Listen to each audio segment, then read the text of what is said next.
Assalamu alaikum and welcome to the Ministry of Foreign Affairs. This week, Pakistan hosted a number of incoming delegations. A high-level parliamentary delegation from Spain's Senate Foreign Affairs Committee visited Pakistan from 13th to 19th of November.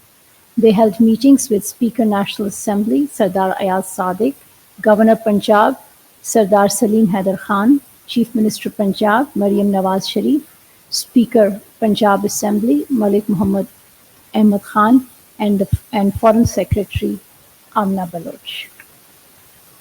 In these meetings, the two sides discussed bilateral relations and agreed to promote trade, investment and tourism, and enhance cooperation in education, agriculture, renewable energy, climate change, disaster risk management, and pollution control.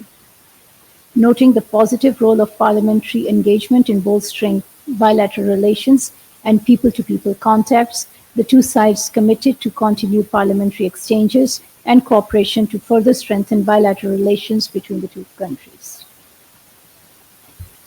The UK Parliamentary Under Secretary of State Hamish Falconer visited Islamabad.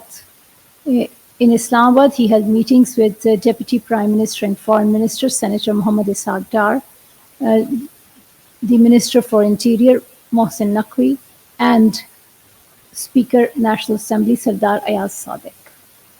The two sides discussed bilateral and regional issues of mutual interest and reaffirmed the importance of strong Pakistan-UK relations and enhanced cooperation in the fields of trade, investment, parliamentary engagement, and climate action. The second round of bilateral political consultations between Pakistan and Bosnia-Herzegovina was held on the 15th of November in Islamabad. The talks were co-chaired by Additional Foreign Secretary Europe Ambassador Shafkat Ali Khan and Secretary General of the Ministry of Foreign Affairs of Bosnia and Herzegovina, Ambassador Dilbarovic. The two sides discussed major regional and global developments and the different facets of bilateral relations. They reaffirmed their commitment to further develop and deepen political, trade, economic, social, and humanitarian relations. The third round of Pakistan-Kazakhstan bilateral political consultations was held on 19th of November in Islamabad.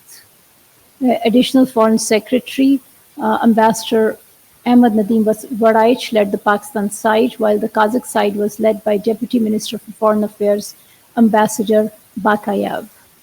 The two sides discussed bilateral cooperation between Pakistan and Kazakhstan, including on political relations, interparliamentary exchanges, economic and trade ties, connectivity, education, information technology, telecommunication, culture, and tourism. They agreed to maintain the momentum in bilateral cooperation and to collaborate closely on multinational fora.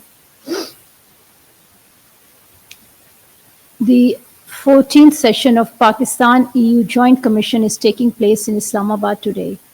The EU delegation is led by Deputy Managing Director of Asia and Pacific, Ms. Paola Pampolini, while a Pakistani delegation is led by Secretary Economic Affairs Division, Dr. Qasim Niaz. The dialogue reflects growing partnership of Pakistan with the European Union. These annual meetings provide a valuable platform for both sides to engage in meaningful discussions and foster mutual understanding on key areas of bilateral cooperation.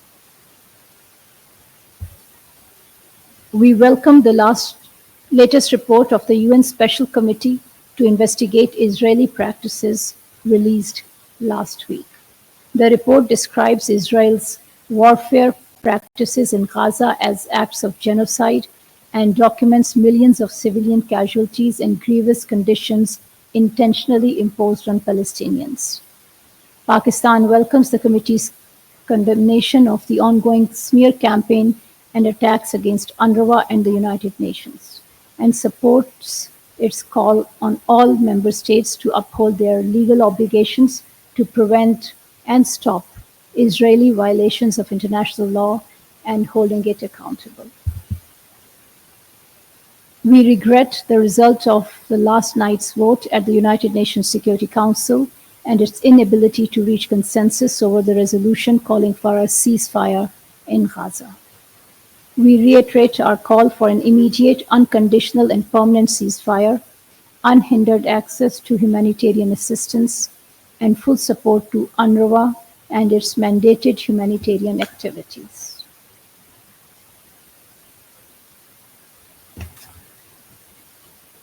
As we observe the World Children's Day this week, we shall not forget the plight of the Kashmiri children who continue to live in an environment of fear and intimidation as a result of ongoing Indian atrocities in the Indian illegally occupied Jammu and Kashmir. Living in a highly militarized territory, the trauma faced by the Kashmiri children is immense, leaving indelible scars on their psychological and mental health. Over 100,000 children have become orphans as a result of Indian operations in IIOJK. Their plight deserves international attention. We call on the international community to stand up for the rights of the Kashmiri children and demand an end to their suffering. Pakistan will continue to extend political, diplomatic, and moral support to our Kashmiri brothers and sisters for the just, peaceful settlement of Jammu and Kashmir dispute in accordance with the UN Security Council resolutions. Now an announcement.